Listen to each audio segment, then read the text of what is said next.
Jeff, Jim, and Carmela, part number 49.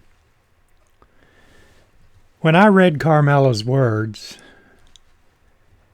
my heart also broke. Jim went back to work at the radio station in Atlanta. Carmela opened a gift shop on the outskirts of Atlanta, selling Turkish jewelry.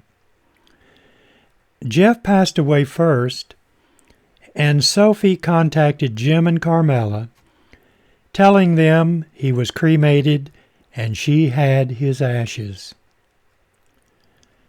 Jim passed away a few years after Jeff. He was cremated and Carmela had his ashes.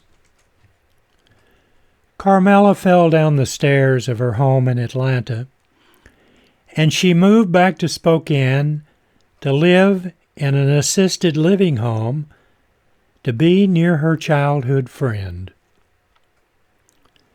I published my book and was on my way to deliver a copy to Carmela.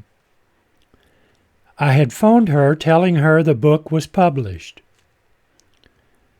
Carmela thanked me, and her voice became weak as she spoke, saying, "It is finished." When I arrived at the assisted living home, the director informed me of the passing of Carmela. They asked me if she had any family other than her friend in Spokane and a benefactor that paid all her bills. I could not think of anyone who was related to Carmela. The assisted living director took me into the office and said they had an item Carmela had requested we give to you. It was a small King James Bible with worn pages, and inside were 2 photographs of 2 men who were identical. On the inside of the front cover were written 3 first names in cursive. Carmela had Jim's name first. I looked at the names, Jim, Jeff, and Carmela, and my love for the 3, 2 of which I had never met, was overwhelming. That small King James Bible is now my most prized possession. Over the years, Istanbul had changed to the point it was not recognizable to the way it was in the 1960s. I arrived in Istanbul with the ashes of Jim and Carmela.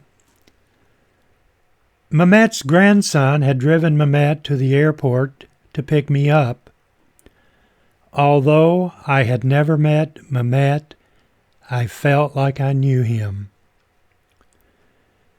Sophie and Lisa were now in the twilight of their years when they met us near a boat dock by the Galata Bridge. We took the ashes of Jeff, Jim, and Carmela and placed them in a container, mixing the ashes together. When the cabin cruiser we had rented approached the shortest point across the Bosporus, which was the divide of Europe and Asia Minor, we placed the ashes of Jeff, Jim, and Carmela into the waters of the Bosporus.